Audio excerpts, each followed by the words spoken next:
Assalamualaikum warahmatullahi wabarakatuh.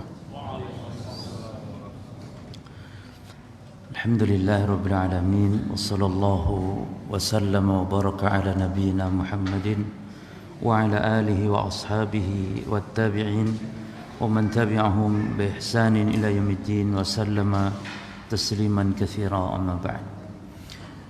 Para ikhwan dan akhwat kaum muslimin wal muslimat a'azzakumullah, melanjutkan pembahasan kitab Umdatul Ahkam, dan kita berada di bab al-mawaqit, bab tentang waktu-waktu salat. Kita masuk sekarang di hadis yang keempat dalam bab mawaqit, hadis dari Abu Al-Minhal yang bernama Sayyar bin Salamah. Ya, betul. Atau ada? Baik. Qala al-muallif rahimahullah ta'ala an Abi Al-Minhal, dari Abu Al-Minhal. Beliau ini seorang tabi'in yang bernama asli Sayyar bin Salamah, yaitu Sayyar bin Salamah nama aslinya. Qala, dia berkata, dakhaltu ana wa abi, saya masuk bersama bapak saya, ala Abi Barzah al-Aslami, kepada Abu Barzah al-Aslami. Abu Barzah sahabat, sementara Abu Minhal ini yang bernama Sayyar bin Salamah seorang tabi'in. Adapun bapaknya Sayyar bin Salamah ini tidak disebutkan dalam kitab-kitab biografi, sehingga tidak disebutkan ya, bapaknya siapa. Ya, tentu Salamah, cuman biografinya tidak disebutkan. Adapun Sayyar bin Salamah ini, beliau seorang tabi'in yang thiqah, termasuk beliau ini tabi'in yang berasal dari Basrah, maka dikenal dengan Al-Basri. Abu Minhal Sayyar bin Salamah Al-Basri, wafat pada tahun 129 Hijriah ya. Adapun Abu Barzah nama aslinya Nadlah bin Ubaid. Nadlah bin Ubaid, Abu Barzah. Beliau masuk Islam dan ikut perang, menyaksikan peperangan-peperangan, di antaranya perang Khaybar. Jadi pada waktu perang Khaybar dia masuk Islam. Kemudian beliau meninggal pada tahun 65 Hijriah. Ini Abu Barzah al-Aslami radhiyallahu anhu ardah. Lalu kata Abu Taib, masuk kepada Abu Barzah, masuk yakni mendatangi. Dakhaltu ana wa abi ala Abi Barzah al-Aslami faqala lahu abi. Lalu bapak saya bertanya kepada Abu Barzah, bapaknya Sayyar bin Salamah itu Salamah, kaifa kana Nabiyyu sallallahu alaihi wasallam yusallil maktubah. Bagaimana, maksud kaifa bagaimana, yakni mata, kapan. Kaifa itu kan tanda tanya, bagaimana, atau kata tanya, bagaimana. Tapi maknanya bukan tata cara yang ditanyakan, tapi kapan. Kaifa di sini, mata, kapan. Dari mana kita tahu? Ya dari jawaban dari pertanyaan tersebut. Ini ketika ditanya Abu Barzah, kaifa kana Nabiyyu sallallahu alaihi wasallam yusalli maktubah, bagaimana dahulu Rasul salat fardu, yani maknanya kapan dahulu Rasul SAW salat fardu. Karena jawaban Abu Barzah menunjukkan pertanyaan itu kepada kapan, bukan bagaimana cara salat, tapi kapan. Maka Abu Barzah mengatakan kana yusallil hajira, adalah beliau Rasulullah dahulu salat al-hajir. Al-hajir ini salat zuhur. Al-hajir yakni salat zuhur. Disebut zuhur dinamakan al-hajir dari kata al-hajr ya, karena dahulu orang-orang Arab pada saat waktu zuhur, yaitu pada saat hari yang amat terik panas, mereka pada meninggalkan pekerjaan-pekerjaan mereka. Al-hajr, hajr itu meninggalkan. Jadi salat zuhur disebut al-hajr, surat al-hajirah atau al-hajir. Kenapa? Karena dahulu pada saat waktu sholat duhur itu waktu panasnya terik matahari sehingga orang pada meninggalkan pekerjaannya. Artinya beristirahat sejenak, tidak melanjutkan pekerjaan karena panas. Allati tad'unaha al-ula, yang dinamakan salat al-hajir itu, salat zuhur itu dengan al-ula. Itu yang pertama. Kenapa dinamakan yang pertama al-ula? Karena malaikat Jibril ketika menjelaskan tata cara waktu-waktu salat yang 5 waktu itu datang kepada Nabi pada waktu apa? Waktu zuhur. Oleh karena itu kita telah bahas di pertemuan yang lalu urutan salat itu. Yang pertama ada yang mengatakan nomor 1 itu salat zuhur dengan dasar hadis ini. Dengan dasar hadis malaikat Jibril mengajari Nabi waktu salat, datangnya Jibril di waktu zuhur. Dan itu besoknya datang lagi pun di waktu zuhur pula. Jadi seolah salat yang urutan pertama itu zuhur. Maka dalam hadis ini pun disebut allati tad'unaha al-ula. Ya. Jadi urutan salat itu yang pertama zuhur, yang kedua asar, ketiga maghrib, keempat isya, kelima subuh. Ada lagi pendapat urutan pertama apa kemarin?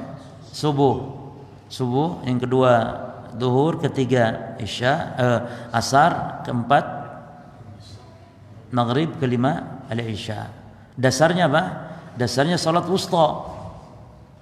Sebenarnya kuat sama-sama masalah ini, namun wallahu alam yang rajih di antara ulama merajihkan adalah urutan salat yang pertama subuh, sebagaimana dirajihkan oleh pengarang kitab atau penyusun kitab Umdatul Ahkam ini. Maka beliau di bab tentang waktu salat pertama kali beliau bahas tentang waktu salat apa? Subuh. Karena beliau berkeyakinan itulah urutan salat yang pertama. Baik. Kapan itu? Hina tadhadu syams. Ketika matahari yakni tergelincir. Tadhadu itu yakni tazulu, yakni tergelincir matahari. Wa yusalli al-asra, dan beliau salat asar. Summa yarji'u ahaduna, kemudian salah seorang dari kami kembali ila rahlihi, ke rumah mereka atau ke rumahnya, fi aqsal Madinah, di ujung kota Madinah, di pesisi ya di pinggiran kota Madinah. Aqsa yang paling ujung, paling jauh, Aqsa. Maka ada Masjidil Aqsa. Kenapa Masjidil Aqsa dinamakan Al-Aqsa? Karena dia paling jauh dari Mekah. Masjidil Aqsa, masjid yang paling jauh dari Mekah. Al-Aqsa. Lawan dari Al-Aqsa Al-Adna, yang dinamakan dengan dunia. Nah, jadi dunia dekat, lawan darinya Al-Aqsa, jauh. Dunia dinamakan dunia, yakni dana, artinya dekat. Kenapa? Karena pendeknya waktu. Dekatnya waktu, pendeknya waktu dibandingkan dengan akhirat. Baik, lalu apa lagi? Summa yarji'u ahaduna ila rahlihi fi aqsal Madinah wa syamsu hayyatun, sementara matahari sedang terang atau masih terang.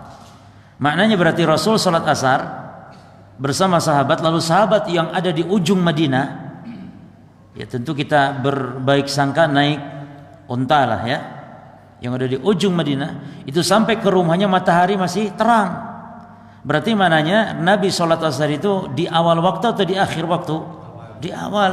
Karena orang yang jauh saja itu masih terang, matahari masih bersinar terang. Wa nasitu ma qala fil maghrib, namun saya lupa, kata Abu Al-Minhal, yang lupanya Abu Minhal sebagai rawi, dan saya lupa ma qala fil maghrib, apa yang dikatakan di dalam salat maghrib. Yang diriwayatkan oleh siapa namanya, Abu Barzah Al-Aslami, meriwayatkan kepada bapaknya. Namun Abul Minhal dengan jujurnya dia mengatakan saya lupa. Saya lupa. Disebutkan sebenarnya dalam riwayat ini juga disebutkan, sebagaimana pada hadis yang lalu, idza wajabat syams, ketika matahari tenggelam maghrib itu. Taib. Wa kana yustahabbu an yuakhkhira minal isya, dan beliau Rasulullah itu menyukai, yustahabbu, menyukai atau menganjurkan, yustahab, an yuakhkhira minal isya, untuk mengakhirkan waktu isya. allati tad'unaha al-atamah, yang Isya ini dinamakan dengan atamah. Atamah, nanti akan kita bahas apa makna dari atamah. Jadi orang-orang Arab dahulu menamakan Isya, waktu salat Isya itu dengan salat atau dengan waktu atamah. Wa kana yakrahu an-nauma qablaha, dan Nabi membenci tidur sebelum Isya. Ini pada maghrib sebelum Isya. Wal haditsu ba'daha, dan al hadits berbicara, ngobrol, berkata-kata, bercakap-cakap ba'daha, setelah Isya. Artinya kalau tidak bermanfaat maka tidak, yani makruh hukumnya ngobrol-ngobrol setelah Isya. Jadi harusnya tuh ini anjuran untuk kita tidur apa? Tidur bakri, tidur awal. Wa kana yanfatilu min salatil ghada hinna ya'rifu rajul jalisahu. Dan Rasul dahulu yanfatilu yani selesai, ya. Selesai yani yansarifu dalam arti lain. Yantafilu itu artinya yansarifu, selesai, min salatil ghada, dari salat ghada, salat subuh. Jadi disebut juga salat subuh, disebut salat fajar, disebut salat ghada. Ini 3 nama untuk salat subuh, ya. Kapan? Hina ya'rifur rajul, ya. Ketika seseorang rajul itu tahu jalisahu, teman duduknya. Jadi Nabi SAW selesai salat subuh itu kapan? Saat orang tuh mengenal siapa yang duduk di sebelahnya. Karena dulu tidak ada listrik. Jadi tahu berarti sudah mulai agak terang sedikit. Jadi sehingga tahu. Kalau gelap kan tidak tahu siapa yang ada di sampingnya. Ya. Walaupun terkadang dari baunya ketahuan, ini baunya si fulan ini. Ya. Wa kana yaqra'u bis-sittina ilal mi'ah, dan Nabi SAW membaca di salat subuh 60 ayat sampai 100 ayat. Ini sunnah jemaah, ya. Sunnah. Enggak kayak kita kadang ya subuh ya kulhu, ya asar ya kulhu, enggak ada beda. Enggak ada beda. Tapi yang sunnah 60 sampai 100 ayat. Baik, kita bahas hadis ini. Hadis ini menjelaskan tentang waktu-waktu salat Rasulullah sallallahu alaihi wasallam. Sebelumnya hadis Jabir bin Abdullah, dan itu asbabul wurud hadis. Hadis Jabir itu sebab turunnya hadis. Kenapa? Pada zaman khalifah yang beliau bernama khalifah, atau bukan khalifah ya, gubernur Madinah saat itu namanya Abdul Malik bin Marwan. Pada tahun 74 Hijriah itu beliau gubernur Madinah saat itu. Nah, beliau ini mengakhirkan waktu salat. Lalu orang-orang jemaah haji yang datang saat itu, mungkin tokoh-tokohnya, bertanya kepada sahabat Jabir yang saat itu masih ada, bertanya tentang waktu-waktu salat Rasulullah SAW. Lalu Jabir menjelaskan waktu-waktu salat, dan ternyata Nabi justru mengawalkan, kecuali beberapa saja disebutkan seperti zuhur ketika panas atau salat Isya. Adapun secara umum salat diawalkan. Ya. Jadi orang-orang bertanya, lalu Jabir menjawab pertanyaan. Nah, termasuk pembahasan ini juga menjelaskan hadis ini tentang waktu-waktu salat Rasul. Yang pertama apa tadi? Salat zuhur. Salat zuhur dinamakan al-hajirah atau al-hajir. Al-hajirah atau al-hajir. Disebut demikian karena waktu pelaksanaan salat zuhur itu, yakni ketika tergelincir matahari, itu saat waktu istidadil har, waktu sangat-sangat panas. Antum kenal kalau di Arab sana, ya, di Saudi misalnya, kita apalagi antum yang pernah haji atau umroh merasakan, kita kalau keluar dari hotel yang ber AC lalu keluar, subhanallah, kayak disambar api gitu rasanya, saking panasnya, apalagi aspal, ya. Taib.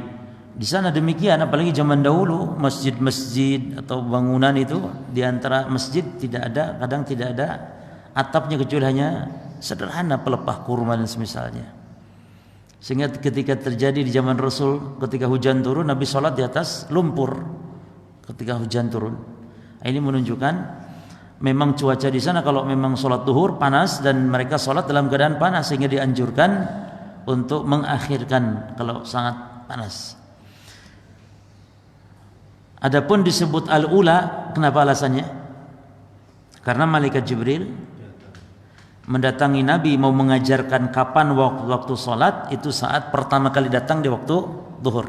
Maka disebut juga al-ula. Kapan mulai waktunya jemaah sekalian? Ketika tergelincir matahari, dan ini ijma, sepakat, enggak ada khilaf. Ya. Adapun waktu berakhirnya adalah saat dhilu syai' mithlah, saat bayangan sesuatu itu sama dengan aslinya. Bayangan sesuatu, kalau pohon misalnya sama dengan aslinya, kalau orang sama dengan aslinya. Dan itu adalah datangnya waktu sholat asar. Berarti kalau zuhur itu waktu habisnya adalah sampai datangnya sholat asar. Jadi sebelum datang sholat asar, sebelum adzan asar, itu zuhur masih ada. Jadi dari mulai tergelincir matahari. Sebagaimana pada hadis yang berlalu disebutkan wa kana dhilur rajul qatulihi, yaitu tingginya seseorang, bayangan tingginya seseorang seperti aslinya. Bayangan tingginya seseorang seperti aslinya. Nah, namun dianjurkan zuhur ini untuk diakhirkan, didinginkan jika cuaca sangat panas. Dan itu ada pembahasannya nanti. Sebagaimana kata Nabi, abridu bidzuhri, dinginkan oleh kalian salat zuhur, yakni tunggu sampai cuaca dingin. Nah, yang kedua, salatul asar. Dalam hadis disebutkan kapan mulainya salat asar waktunya, idza sara dhillu syai' mithlahu, ketika bayangan sesuatu sama dengan aslinya. Ya. Dan itu waktu asar berarti maknanya waktu khuruji waktu zuhur. Datang waktu asar itu maknanya berarti berakhirnya waktu zuhur. Ya.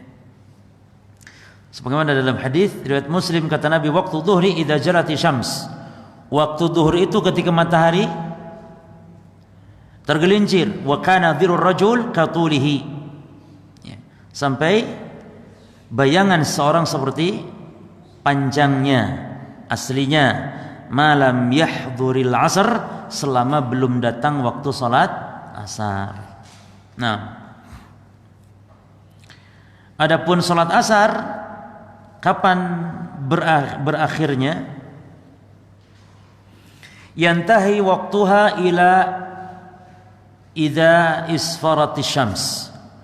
Perhatikan jemaah sekalian, waktu asar berakhirnya ketika matahari telah menguning.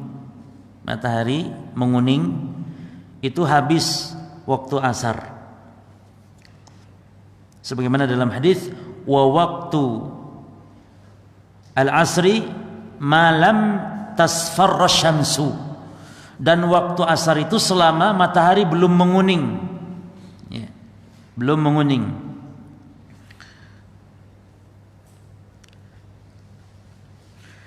Atau sebagian ulama mengatakan waktu asar, sebagian ulama mengatakan waktu asar itu berakhir kapan? Ketika yasiru dhilu syai' mislaih, yakni ketika bayangan orang itu 2 kali lipatnya. Nah, namun waktu asar punya waktu darurat namanya jemaah. Punya waktu darurat. Waktu berakhir sampai matahari menguning. Naam. Maka haram seorang muslim sengaja mengakhirkan waktu asar sampai matahari menguning. Kecuali kalau darurat. Boleh. Kapan daruratnya? Sampai maghrib. Berarti orang Islam yang sengaja sampai datang matahari menguning, sengaja, itu sholatnya orang-orang munafikun, kata Nabi. Kecuali darurat. Darurat itu artinya orang yang memang karena ada suatu hal sholat asar, mungkin di jalan macet, ya, atau mungkin ada suatu hal urusan, boleh. Berdasarkan sabda Nabi SAW, man adraka raq'atan minal asr faqad adraka as-salah qabla an taghrib asy-syams. Siapa yang mendapati 1 rakaat salat asar, 1 rakaat salat asar sebelum tenggelam matahari, dapat 1 rakaat. Sebelum tenggelam matahari itu dapat 1 rakaat. Lalu berikutnya matahari keburu tenggelam, enggak masalah, teruskan salatnya kata Nabi, faqad adrakas shalah, maka dia telah dianggap mendapatkan salat sempurna. Misalnya antum salat asar karena darurat, salat asar menjelang maghrib, belum maghrib, menjelang maghrib, salat aja. Nanti pas dapat 1 rakaat atau dapat 2 rakaat adzan maghrib, salat antum teruskan, darurat. Nah, tidak boleh dibatalkan, teruskan. Demikian pula salat subuh. Man adraka minas subhi rak'atan qabla an tatlu'a asy-syams faqad adraka as-subha. Siapa yang salat subuh 1 rakaat sebelum terbit matahari, lalu setelah itu matahari terbit, maka lanjutkan salatnya karena sungguh dia telah mendapatkan salat. Ya. Jadi kalau waktu salat asar ada 2 waktu berakhirnya. Pertama, waktu yang wajib, yang kedua waktu darurat. Waktu darurat ya sampai maghrib. Adapun salat waktu wajibnya itu sampai matahari menguning. Lalu tentang salat asar jemaah, yusannu at-tabkiru biha. Salat asar menurut hadis tadi dianjurkan untuk disegerakan waktunya. Sebagaimana tadi dalam hadis dan hadis sebelumnya juga ya, hadis Jabir.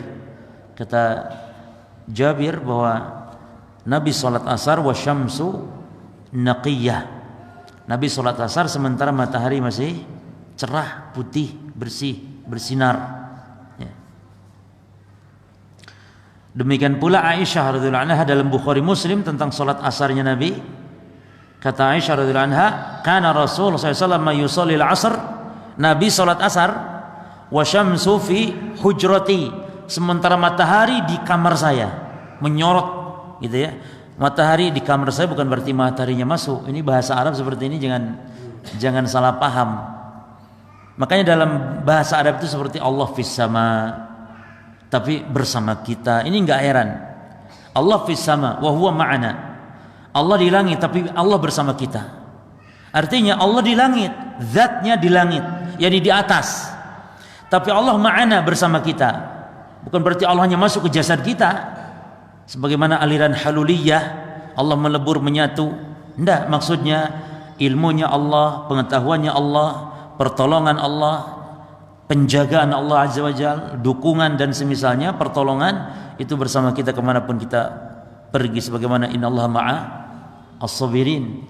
Sebagaimana tadi ayat yang dibacakan oleh Imam kita Jazakallahu Khair, Allah bersama orang-orang yang sabar. Apa makna bersama? Menolong, membela, membantu, melindungi, mencintai. Ya, itu makna bersama. Dan itu bukan takwil, ya, bukan takwil, karena itu konsekuensi dari lafaz itu. Ya, bukan takwil makna itu. Fahada yadullu ala syiddati tabkiri Nabi. Ini berarti menunjukkan betul-betul diawalkan sekali salat asar Nabi itu. Ya. Betul-betul diawalkan sekali salat Nabi sallallahu alaihi wasallam. Nah, lalu salat asar, kita masih bahas salat asar. Salat asar itu dia salat wusta, ya. Akan kita bahas nanti pada hadis yang berikut insyaallah. Yang ketiga, salatul maghrib. Salat maghrib disebut maghrib dari ghurub disebut maghrib karena li'annaha tuaddi ba'da ghurubi syams. Salat maghrib disebut maghrib yang artinya tenggelam karena dilakukan saat matahari tenggelam, maka dinamakan maghrib. Orang Arab jahiliyah dahulu atau orang Arab Badui, ya, al-Arab menamakan maghrib itu dengan isya, dan itu dilarang di dalam hadis oleh Nabi sallallahu alaihi wasallam. Ya. Jadi orang Arab menamakan apa maghrib itu? Isya. Sehingga ada istilah al-isya'ul awal, al-isya'ul akhir. Ya. Al-isya'ul awal, al-isya'ul akhir. Namun dalam hadis Bukhari Muslim ada larangan dari Nabi agar jangan menamakan salat maghrib itu dengan isya. La taghlibannakumul a'rabu ala ismi salatikumul maghrib. Jangan kalian terkalahkan dengan orang Arab dengan menamakan salat kalian maghrib. Jadi salat maghrib jangan dinamakan dengan sebagaimana dinamakan oleh orang Arab. Apa itu? Wa taqulu hiyal isya. Ya.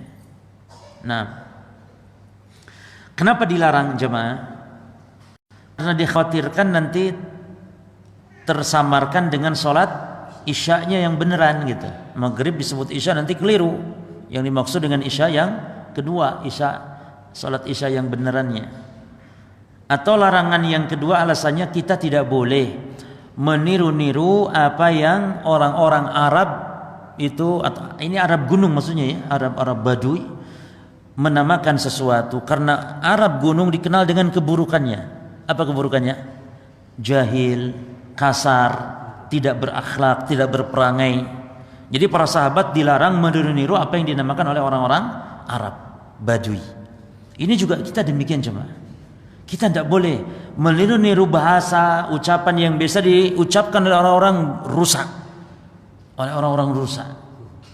Seperti eke. Eke itu ucapan banci. Nanti eke ke rumah antum ya. Eke nggak boleh. Orang Islam ngomong eke nggak boleh. Karena itu omongan banci, bencong. Gak boleh. Nabi larang, dan ini yang roji di antara pendapat, Nabi melarang meniru-niru penamaan-penamaan yang biasa dilakukan oleh orang-orang Arab Jahiliyah, yakni Arab-Arab Badui maknanya. Ini yang roji, wallahu alam. Nah, kapan mulainya waktu maghrib? Ijma' sepakat ulama, idza gharabati syams. Ketika matahari tenggelam, ini ijma', tidak ada khilaf. Sebagaimana kata Imam Nawawi, fa awwalu waqtil maghrib idza gharabatis syamsu. Dan waktu pertama dan waktu salat maghrib ketika matahari tenggelam.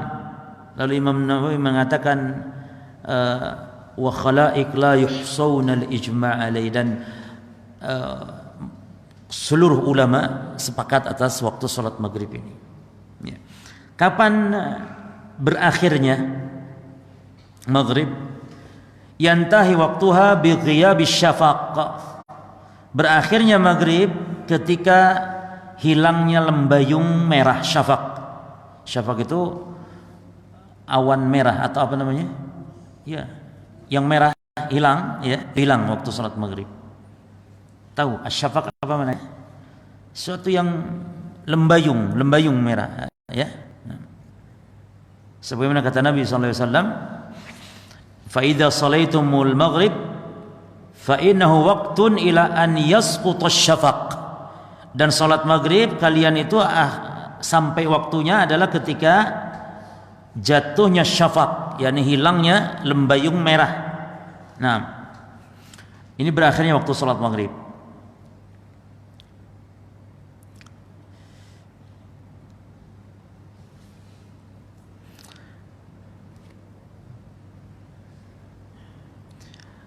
Lalu yang keempat, salatul isya. Tusammal isya, disebut isya oleh Nabi dalam hadis. Ya, disebut isya oleh Nabi, dinamakan demikian. Fa idza salaitumul isya'a, maka jika kalian salat isya, kata Nabi, fa innahu waqtun ila nisfil lail, maka waktunya sampai tengah malam. Dan tengah malam bukan jam 12 maknanya.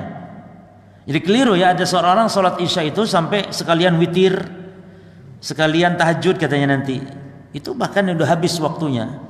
Jadi waktu salat isya, Nabi sebutkan al-isya, min ba'di salatil isya. Bahkan Allah dalam Quran menyatakan min ba'di salatil isya, ya. Dan dinamakan pula al-isya al-akhirah, al-isya'ul akhirah, dinamakan juga demikian karena sebagian tadi orang Arab Badu, ya, menamakan isya awal maghrib itu, atau menamakan maghrib juga isya. Karena maghrib disebut isya, sehingga isya yang asli disebut isya al-akhirah, untuk supaya tidak terkeliru, ketukar dengan maghrib. Nah, dan penyebutan isya al-akhirah disebutkan dalam hadis oleh Nabi sendiri. Ini dalam rangka untuk menghilangkan talbis, kesamaran dengan salat isya yang mereka maksudkan maghrib, orang-orang Arab. Nabi mengatakan, ayyu mamra'atin asabat bukhuran, wanita mana saja yang dia memakai bukhur, atau bakhur, yakni minyak wangi atau sejenisnya, fala tashhad ma'ana al-isya al-akhirah, maka jangan ikut bersama kami salat isya yang akhir, kata Nabi.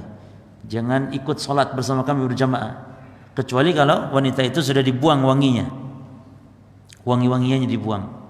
Karena ini berbahaya. Di zaman Rasul misalnya malam gelap lalu tercium aroma parfum wanita, ini akan menimbulkan, memancing kejahatan, ya, pemerkosaan, perzinahan dan semisalnya. Maka ini dilarang. Itu mau ke masjid padahal, apalagi mau ke mall, apalagi mau ke kondangan, tambah besar larangannya, ya. Mau ke masjid saja tidak boleh perempuan memakai minyak wangi, apalagi selain daripada masjid. Nah, dalam hadis disebut apa tadi? Al-atamah, atamah. Dan ini disebutkan dalam hadis Nabi. Kata Nabi, "Lo ya'lamu an-nasu ma fil atamah." Seandainya manusia tahu, kata Nabi, tentang besarnya salat atamah, al-atamah, wasubhi, dan juga salat subuh, yakni atamah maknanya salat isya, wasubhi dan salat subuh. Kalau seandainya tahu besarnya kedua salat ini pahalanya, salat isya dan salat subuh, salat atamah yakni salat isya. Cuman di sini Nabi sebut al-atamah. Jadi dikenal salat isya itu dengan atamah. Wal atamah wasubhi la atauhuma walau habwa. Niscaya dia akan mendatangi masjid walaupun dengan cara merangkak sekalipun. Kalau tahu besarnya. Lah ini kita sehat malah, masya Allah, tapi tidak mau ke masjid. Salat subuh, salat atamah, dua salat ini. Habwa, habwa itu ngesot. Habwa itu ngesot begini. Mohon maaf, di pantatnya, jalan di pantat. Bukan kayak tentara ya, kayak tentara apa namanya ini? Merayap, bukan merayap. Habwa itu ngesot. Seperti itu. Akan datang ke masjid dia. Cuman nggak tahu. Termasuk kalau ya'lamun nas ma fin nidai wa shafil awal, seandainya manusia tahu tentang azan, pahalanya azan, dan pahalanya ada di shaf awal, summa lam yajidu ila an yastahimu alai, lalu dia tidak dapati shaf awal dan azan itu tidak ada kesempatan kecuali harus diundi misalnya, maka kata Nabi lastahamu, niscaya pasti mereka akan mengundinya, saking rebutan untuk shaf awal. Sekarang jangankan diundi, nggak urus diundi wes, kosong, bahkan mojok belakang shaf awal nggak mau pada ngisi, kecuali akan rebutan jika shaf awal 1 juta, pokoknya dari ujung ke ujung 1 juta satu orang shaf awal. Anak kira yakin ngantri ini sampai dari mulai kalau subuh udah jam 3 sudah ngantri kayaknya, ya, atau umroh diundi misalnya. Nah, taib, kenapa disebut al-atamah? Dan ternyata ada juga larangannya. Jadi dari satu sisi Nabi menyebut, tapi di sisi lain Nabi melarang penyebutan isya dengan al-atamah. Ya. Arti atamah, ya ikhwazakumullah,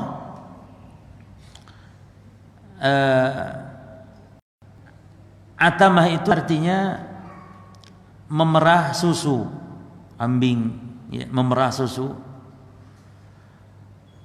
Nah mereka, atau memerah unta ya, memerah unta. Mereka memerah unta itu sengaja dimalamkan supaya nggak ada orang yang minta. Gitu. Jadi ini orang apa namanya? Orang bakhil gitu ya. Itu mereka melakukan atamah, yani yu'timuna 'alal ibil. Yani mereka memerah susu unta itu, ya, itu di waktu malam, itu waktu salat isya, seperti itu waktunya. Kenapa? Ya bakhil, karena nggak mau diminta. Sehingga Nabi SAW itu melarang dalam hadis riwayat Imam Muslim, la yaghlibannakumul a'rabu ala ismi salatikum innahum yu'timuna 'alal ibil innaha salatul isya. Jangan kalian kalah, gitu ya. Jangan kalian terkalahkan dengan orang-orang Arab pedalaman yang menamakan salat-salat kalian. Mereka memerah susu unta-unta mereka dan itu di waktu Isya kata Nabi. Sehingga mereka menamakan salat Isya dengan salat al-atamah. Oleh karena itu khilaf ulama, apa hukum menamakan salat Isya dengan atamah? Karena dalam hadis tadi Nabi jelas menyebutkan. Kata Nabi, "Lau ya'lamun nasu ma fil atamati wa fi subhi la atauhuma walau habwa." Kalau seandainya mereka tahu, manusia tahu apa pahala salat atamah dan salat subuh, berarti Nabi menyebut salat atamah. Tapi di satu sisi kok dilarang? Maka khilaf ulama mensikapi atau mengkompromikan. Yang pertama mengatakan boleh berdasarkan hadis tadi, lau ya'lamun nasu ma fil atamah. Ada lagi yang mengatakan posisinya terlarang namun tidak haram. Posisinya terlarang namun tidak haram, karena tidak setiap larangan itu haram. Larangan bisa hukum haram, bisa hukum makruh. Nah, yang kedua pendapat dari ulama hukumnya makruh. Sebagaimana larangan dari Nabi. Ketika ada larangan tapi juga Nabi melakukan, maka ini larangan tidak bersifat haram tapi makruh. Ya. Nah, yang rajih yang mana? Insyaallah yang rajih hukumnya makruh. Karena ada larangan lalu Nabi menyebutkan.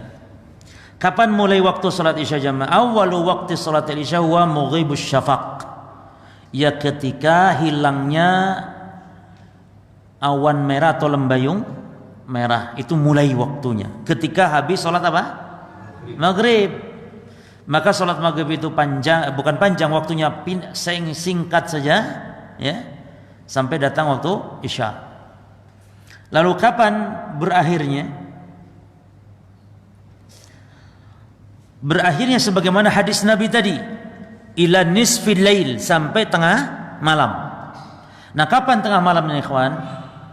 Tengah malam itu dihitung ketika matahari tenggelam.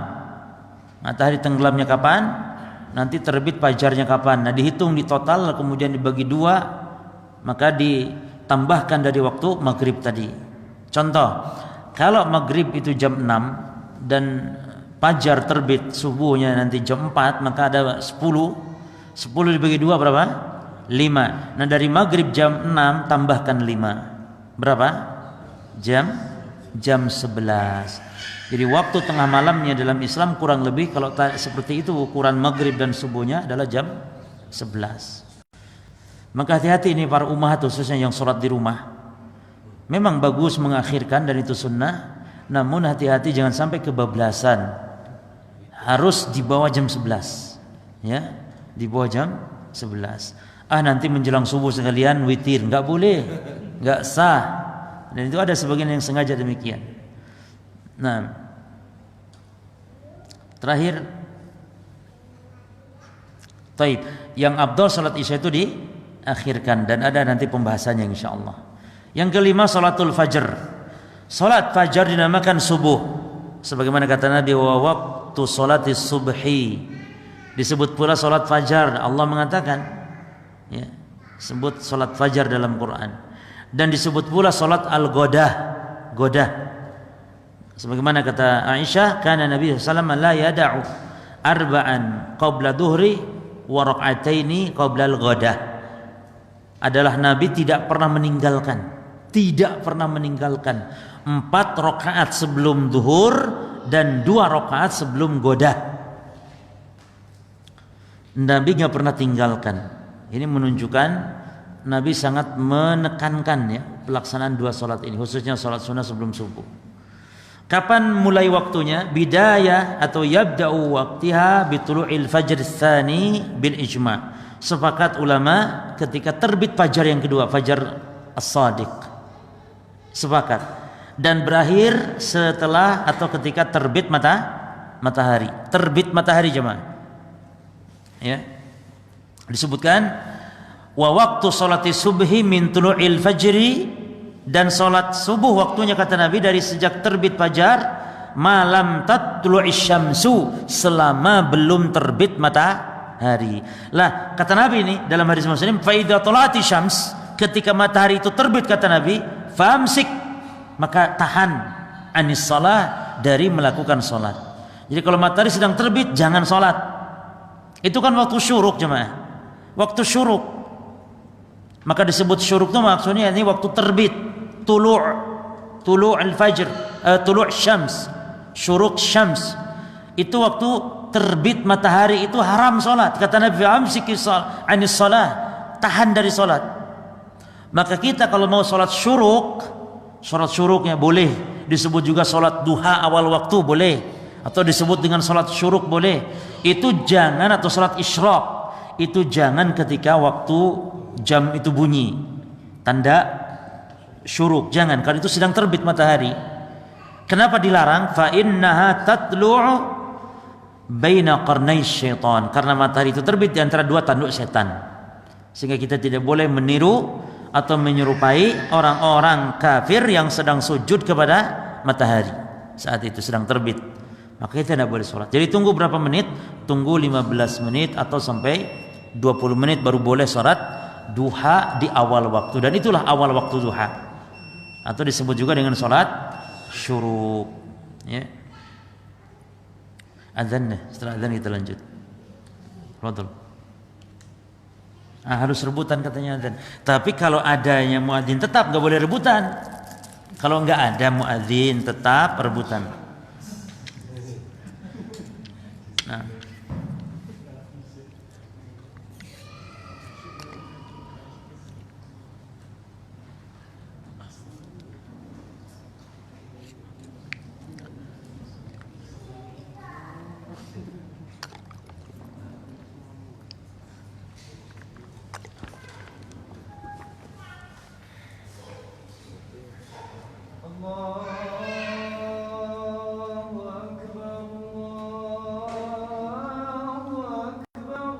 Allah akbar, Allah akbar.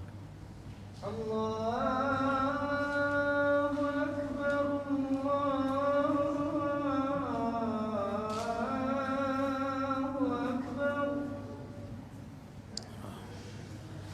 Asyhadu an la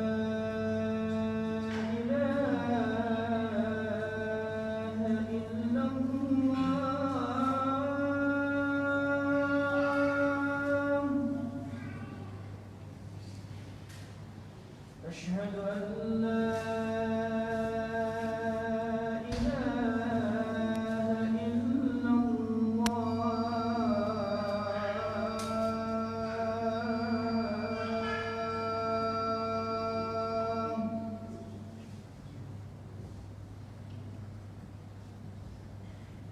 أشهد أن محمد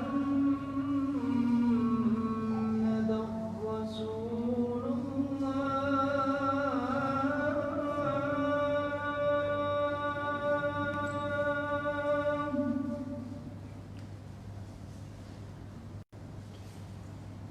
أشهد أن محمدا رسول الله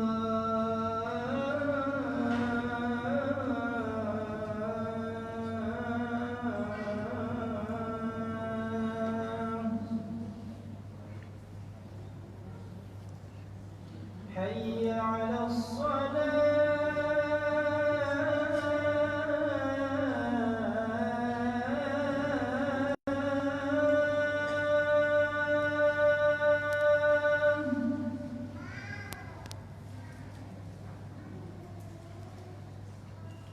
حي على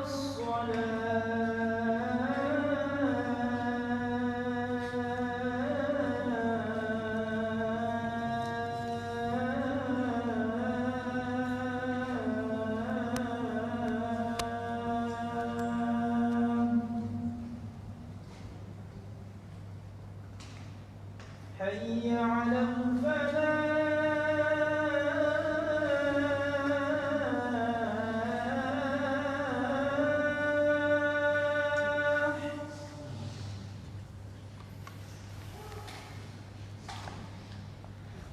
حي على الفلاح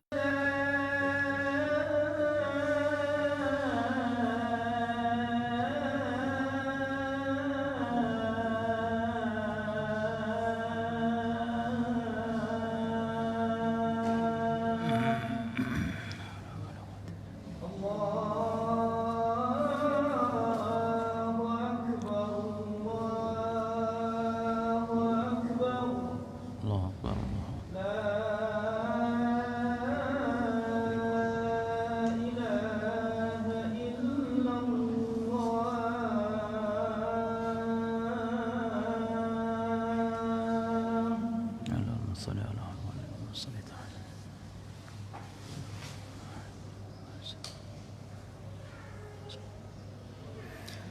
Bismillah, alhamdulillah, wassalatu wassalamu ala rasulillah wa ala alihi wa ashabihi wa man walah, amma ba'd.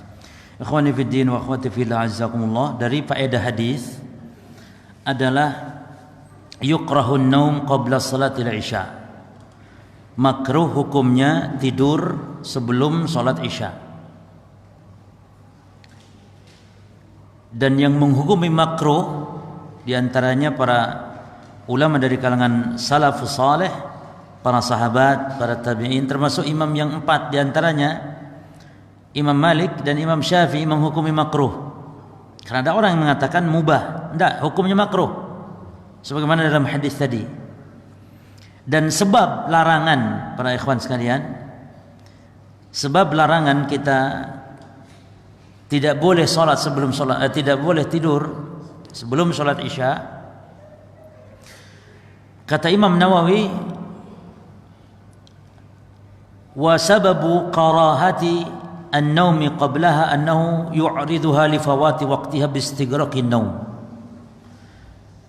Sebab dibencinya tidur sebelum isya karena nanti akan mengantarkan kepada terluputnya ikut salat isya karena sebab ketiduran. Ya.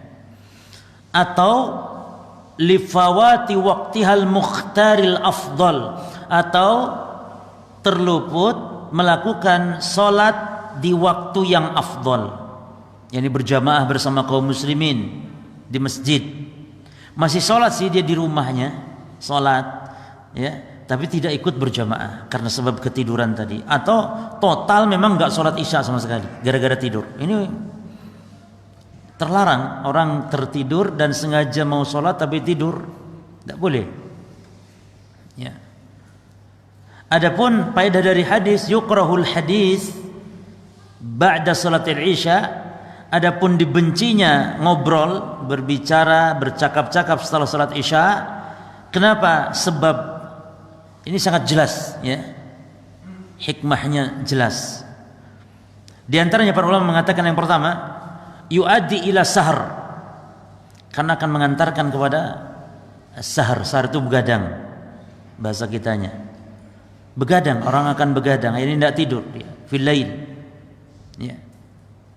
Wa yakhafu minhu ghalabatun naum an salatil fajr aw qiyamil lail, sehingga dengan begadang, ngobrol-ngobrol setelah salat isya sehingga dia tidurnya telat, sehingga dia nanti akan terluputkan dari salat subuh atau salat malam.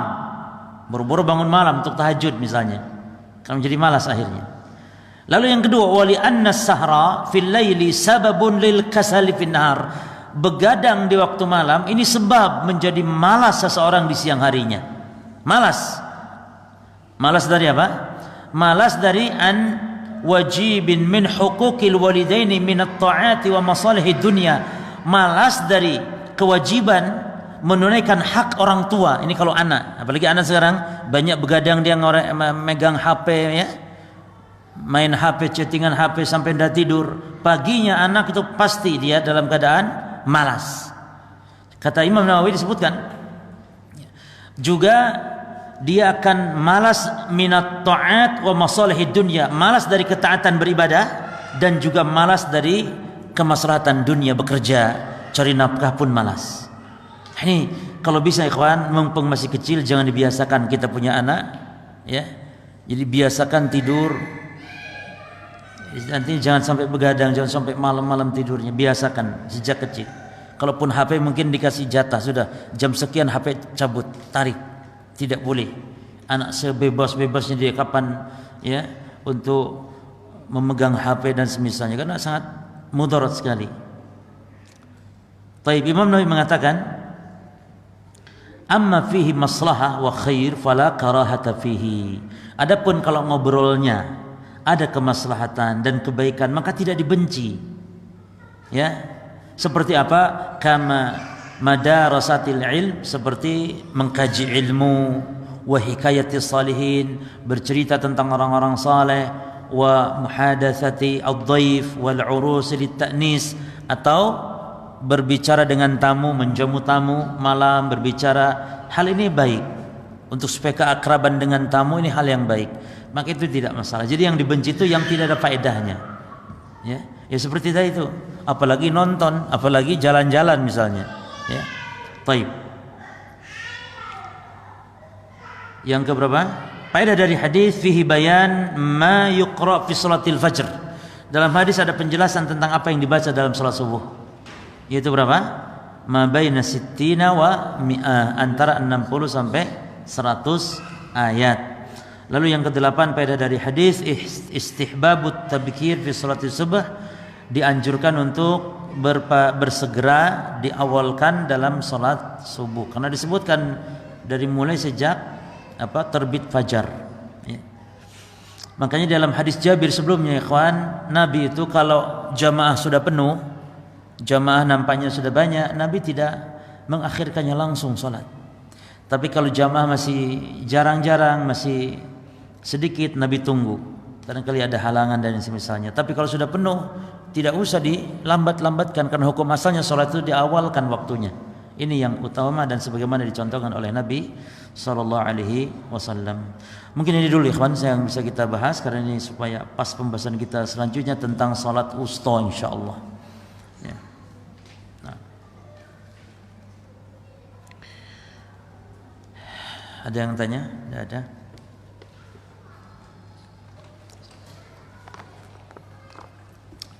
Baik. Cukup ya, ini dulu yang bisa kita bahas, mudah-mudahan bermanfaat. Subhanaka Allahumma bihamdika asyhadu an la ilaha illa anta astaghfiruka wa atubu ilaik. Wassalamualaikum warahmatullahi wabarakatuh.